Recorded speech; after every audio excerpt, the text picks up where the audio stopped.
Hi viewers, first week నామినేషన్స్లో ఉన్న 9 కంటెస్టెంట్స్కి voting poles results ఎలా ఉన్నాయో ఇప్పుడు తెలుసుకుందాం. అలాగే సీజన్ 9కి ఫస్ట్ కెప్టెన్ ఎవరో కూడా ఈ వీడియోలో చూసేద్దాం. ఆల్మోస్ట్ అన్ని అన్అఫిషియల్ పోల్స్లో కూడా టాప్ 1 ప్లేస్లో అయితే తనూజ ఉంది, టాప్ 2 ప్లేస్లో అయితే సుమన్ శెట్టి ఉన్నారు. సుమన్ శెట్టి ఫస్ట్ వీక్ నామినేషన్స్లో రాగానే తను ఎలిమినేట్ అవుతారని అందరూ ఎక్స్పెక్ట్ చేశారు. కానీ ఇక్కడ ఎక్స్పెక్ట్ చేయని విధంగా తనూజతో పోటాపోటీగా ఓటింగ్ అయితే జరుగుతూ ఉంది. ఇక థర్డ్ ప్లేస్లో అయితే ఇమాన్యువల్ ఉండగా ఫోర్త్ ప్లేస్లో డెమాన్ పవన్ ఉన్నాడు.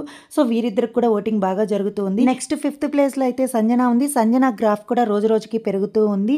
6th ప్లేస్లో రాము రాథోడ్ ఉండగా 7th ప్లేస్లో అయితే రీతూ చౌదరి ఉంది.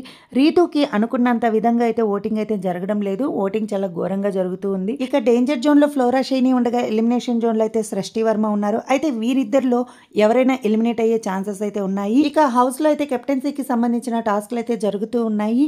సో ఈ సీజన్కి అంటే సీజన్ 9కి ఫస్ట్ కెప్టెన్ సంజన కెప్టెన్ అవ్వకముందే హౌస్ మేట్స్ కి చుక్కలు చూపించింది. ఇక కెప్టెన్ అయిన తర్వాత హౌస్ ఎలా ఉంటుందో చూడాలి. సో సంజన కెప్టెన్సీపై మీ ఒపీనియన్ ని కమెంట్ సెక్షన్ లో షేర్ చేయండి. అలాగే ఎప్పటికప్పుడు బిగ్ బాస్ అప్డేట్స్ కోసం మన ఛానల్ ని సబ్స్క్రైబ్ చేసుకొని ఫాలో అవుతుండండి. వీడియో నచ్చినట్లయితే తప్పకుండా ఒక లైక్ ఇవ్వండి.